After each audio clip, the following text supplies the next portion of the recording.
Who's there? Ileana Leca. And hello again, everyone.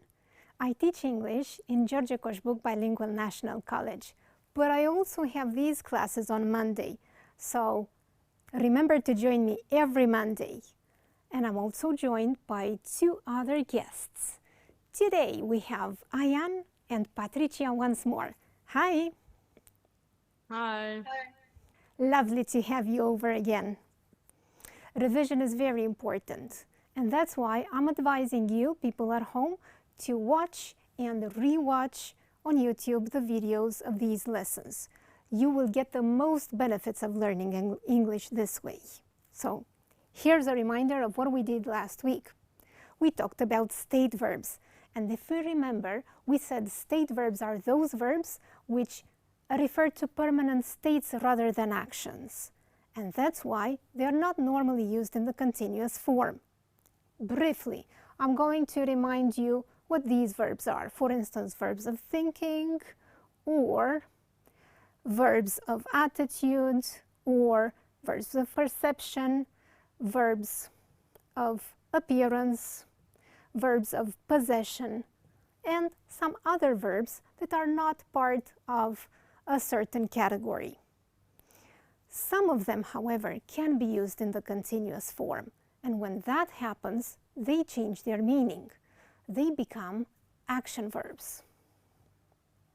So we took a look at some examples of how the meaning of these verbs changes. If I say, for instance, I think you're great, this is the state verb, this is what I believe. But when I say I'm thinking of getting a degree, it means I'm planning on this one. It's the action in itself. I see her cross the street means that I'm using my eyes, so it's my ability to see. It's the state verb. We can use this verb in the continuous form, but it becomes an action verb.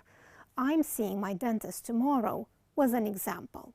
So remember to scan the example once more. It's your way of learning more. Today, I'd like us to try something different.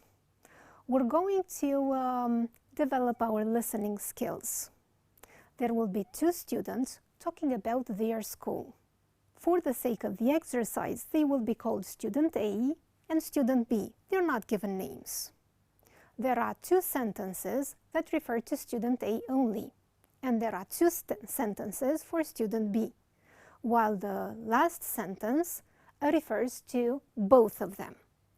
As we listen to the two students talking about their school and their experience of school, I'd like us to decide whether these sentences are true or false. Student A loves solving problems. Mrs. Smith teaches art. Student B loves history. Student B's best friend is Sarah. And both students like going to school. This exercise will be on the screen while you're listening to the recording. We will then come back to discuss whether these sentences are true or false. So let me play the recording. My school is really cool. Every day we have a special schedule. We start with math in the morning, and I really like it because I love solving problems. Then we have a snack break where I get to eat my favorite sandwich. After that, we have reading class, and I enjoy reading fun stories. Lunchtime is next, and I usually have yummy pasta. My favorite subject is science. I get to learn about animals, plants, and even outer space. Science is like a big adventure. But you know what's the best part? My favorite teacher, Mrs. Smith, teaches science. She makes learning so much fun. She tells us cool facts and does exciting experiments. I always look forward to her class. So, that's my school day. I like learning new things and spending time with my friends. And I'm lucky to have the best teacher for my favorite subject. My school is a pretty neat place. I really enjoy art class because I love drawing and painting. Our art teacher, Mr. Johnson, is super creative and helps us make amazing things. I also like hanging out with my friends during lunch. We tell jokes and share our favorite snacks. But you know what? I'm not a big fan of history class. Learning about old dates and events feels a bit boring to me. It's like reading a long storybook without any pictures.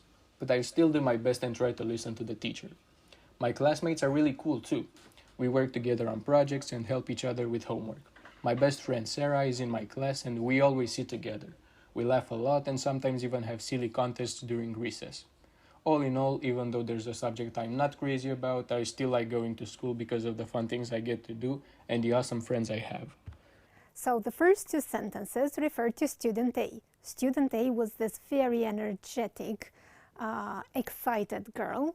So student A loves solving problems. Ayan, is this true or false? This is true. Okay, now Mrs. Smith teaches art. Patricia? It's false because she teaches science. Yes, definitely. The girl says that she teaches science and she considers this to be a good thing, the fact that she loves the teacher and that makes her love the subject too. As we move on to student B loves history. Patricia, true or false? It's false. He says it's boring. Yeah, he finds it boring. Good. And student B's best friend is Sarah. Ayan? True. True, right. Okay. Both students like going to school. Ayan? It's true. It's Oh, true. true. Right. Okay, good. So this is true for the both of them. I'd like to come back to you now. How do you feel about your school? Patricia, can you tell me something about your school? Well, I really love my school because the teachers are really nice to everyone and they explain it in a way that you can understand. And they make connections with us. So, and they like to make interactive classes so we don't miss out of the information. All right, so your teachers are quite friendly, I understand.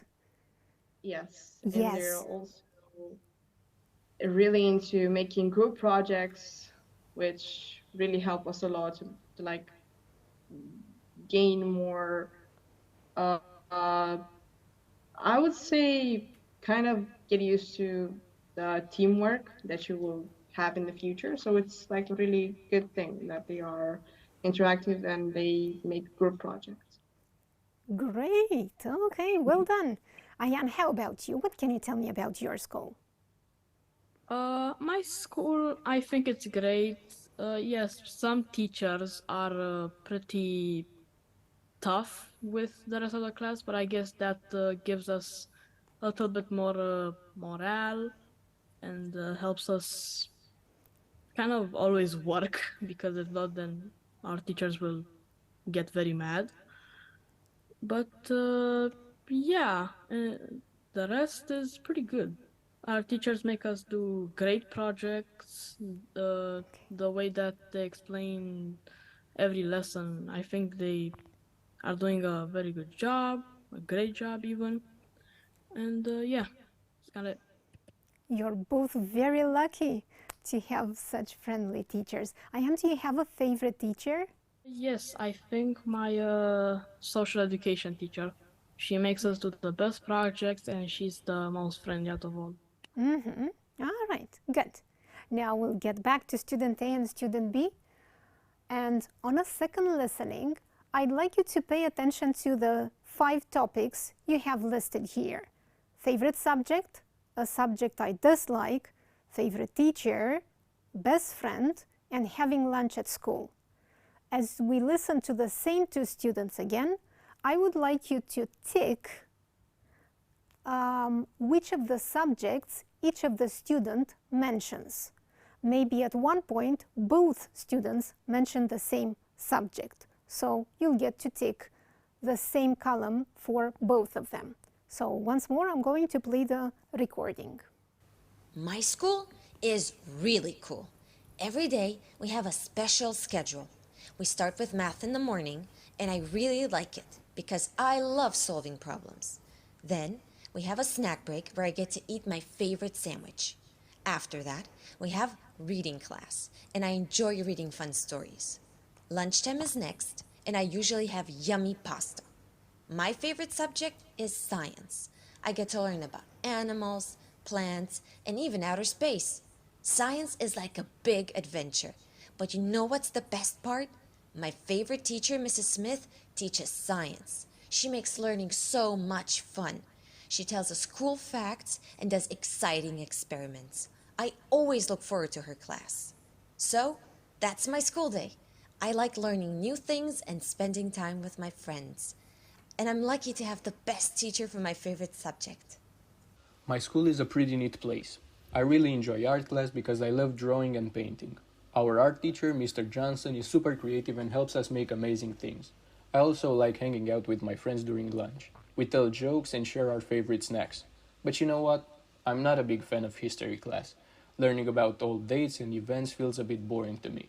It's like reading a long storybook without any pictures. But I still do my best and try to listen to the teacher. My classmates are really cool too. We work together on projects and help each other with homework. My best friend Sarah is in my class and we always sit together. We laugh a lot and sometimes even have silly contests during recess. All in all, even though there's a subject I'm not crazy about, I still like going to school because of the fun things I get to do and the awesome friends I have.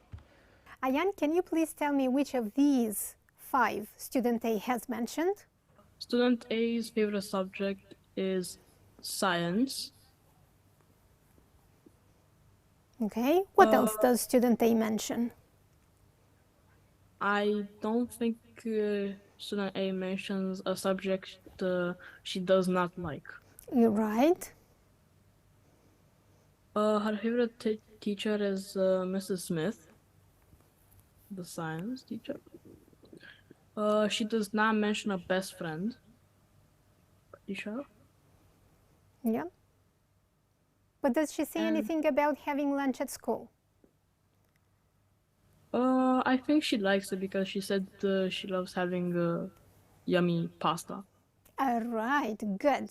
Student B, Patricia, which of these does student B mention?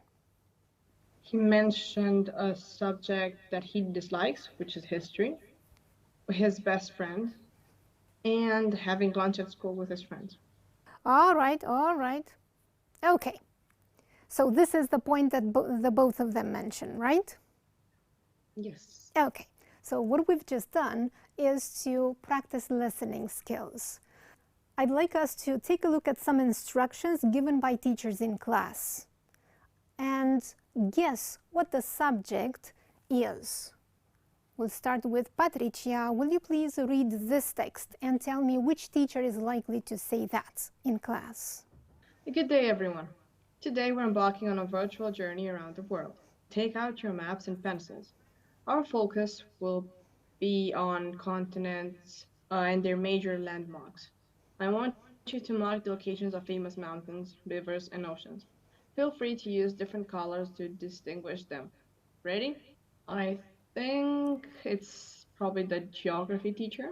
The geography teacher is likely to say that. Good. There were some words to help you there, and I bet it's journey and what else that has to do with geography. Right. Maps. Rivers, oceans. Rivers, good. Mountains, oceans. The planet, yeah, we do learn a lot about the wonders of the planet. So these are some words connected to this subject, geography. Ayan, you're the next teacher. All right, everyone. Let's get ready for an energetic session. Start by jogging in place to warm up those muscles.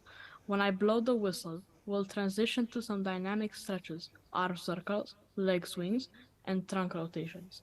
Remember to listen to your body and avoid overstretching. Ready? Let's limber up and have a fantastic workout.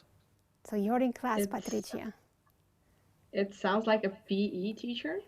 Great, great. And I'm so glad, Ayan, you were the PE teacher because I know PE is your favorite class. Now, Patricia, you're the next teacher. You'll read out the instructions, and Ayan is the student. He'll have to guess the subject he's attending. Hello, everyone. Please take your seats.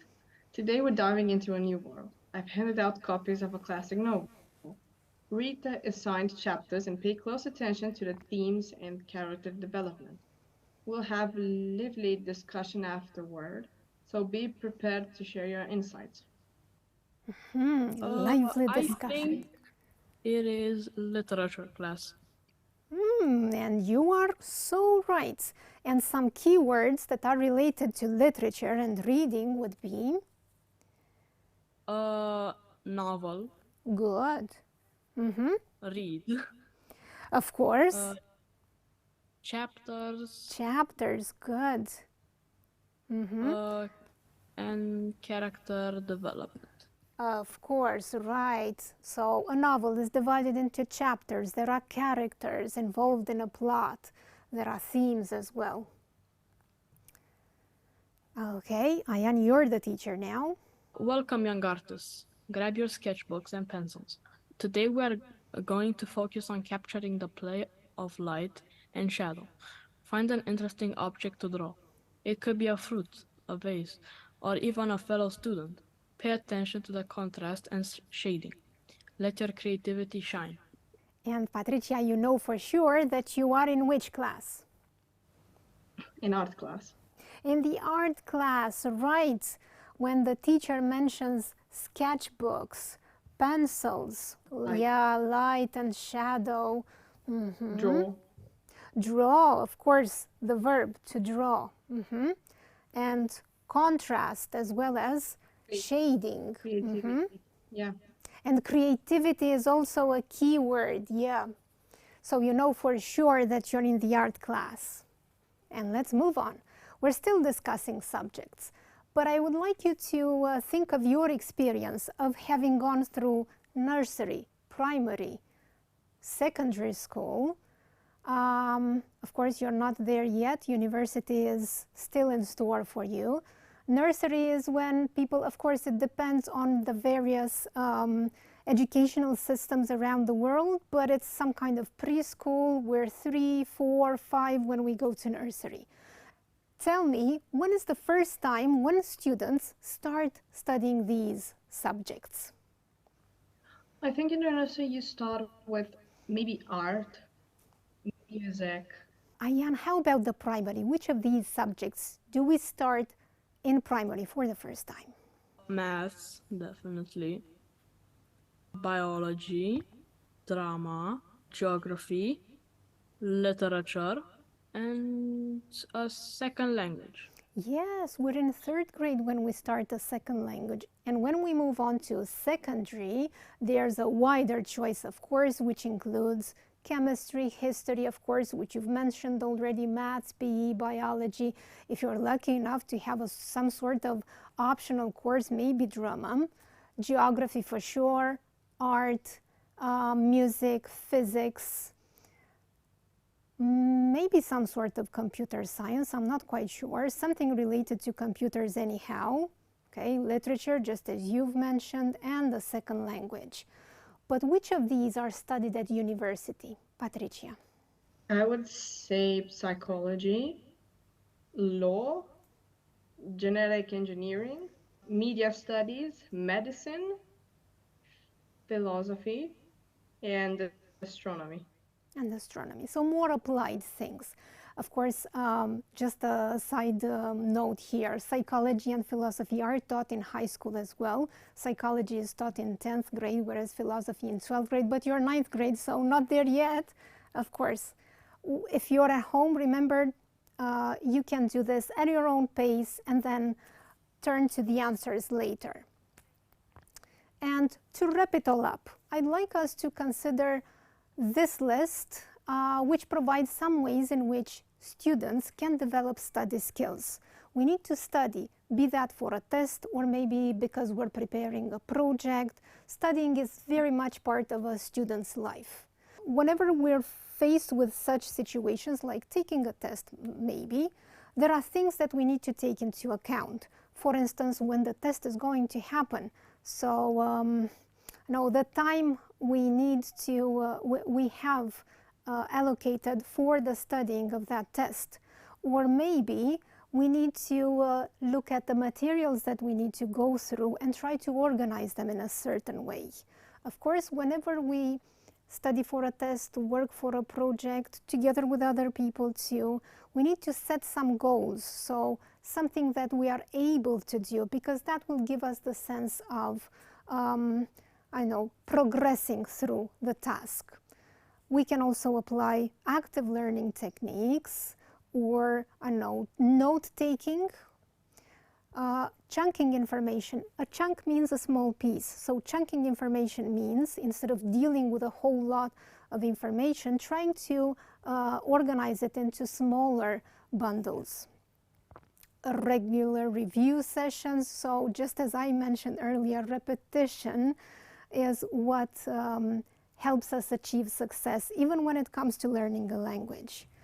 Having good study habits is also essential, taking breaks from time to time and accessing resources, all sorts of resources. Now, all these elements are important.